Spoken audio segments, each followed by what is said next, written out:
Manęs jau nėra. Seniai neliko. Nemenkiausio ženklo. Greunanti karo jėga baltą mano mūrą pavertė skeveldromis ir dulkėmis, kurias nuskandino Baltijos jūros vandenys.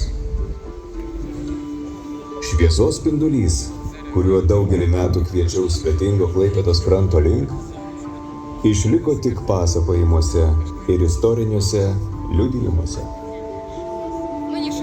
Ar patikėsi, žmogau, kad ne akmuo, netvirtas mūras yra patikimiausia istorijos saugykla, o žmonių atmintis ir iš kartos į kartą keliaujantys pasakojimai apie romantišką, bet skaudžiuose istorijos virsmuose dėja pražuvusi baltąjį švyturį, daug metų rimojusi prie Klaipėdos uosto vartų.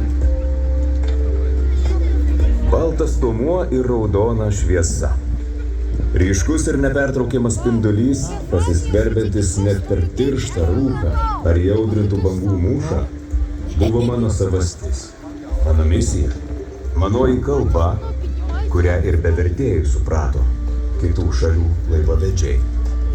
Iš jūros pamatyta raudona švieselė būdraujančiam jūrininkui reiškia ne tik dar vieno uosto pavadinimą, bet ir krantą, užuovėją prie uosto krantinių, sėkmingą kelionės pabaigą ar bent jau tarpinį etapą ir išsvajotą atokvėpį, kam savose namuose, o pro šalį keliaujančiam ar pirkliui svetingame mieste.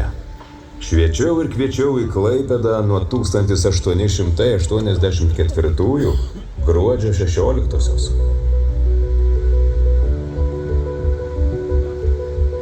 Šiandien leiskim fantazijai nunešti mus į XIX amžiaus pabaigą. Grįžkim į to meto Klaipėdą. Prieš 140 metų šioje vietoje dar vyko statybos. Daug metų ręstas ir audrų vis apdaužomas šiaurinis molas buvo ilginamas, kad pristabdytų greit įsibėgėjančią Baltijos bangą, lengvintų laivų kelią į Klaipėdos uostą ir leistų jam augti. Pagal statytojų užmanymus, į jūrą molas išsikišo daugiau nei 2000 metrų. Mano tarnystė buvo numatyta vieta ant paaukštinimo, pačiame molo gale.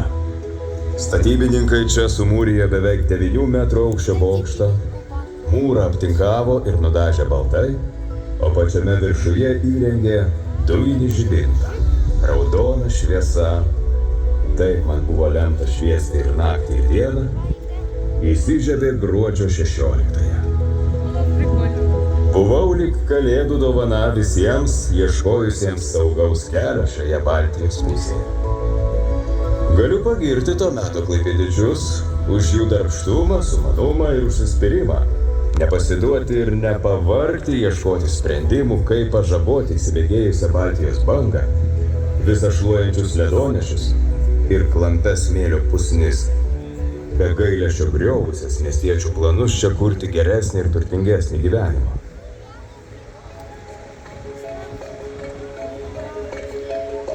Gamtos stichijų suvaldymas miesto bendruomeniai reiškia daug. Nuolatinė gyvastį uoste, sotesnį ir patogesnį gyvenimą žmonėms, drauge su svetimų šalių laivais bei prekijais, į Klaipėdą atkeliaujančias naujas madas, žinias ir įvairovę. Stichijos spaudė, kartais atrodė, jog šaipėsi iš pastangų, bet klaipėdiškiai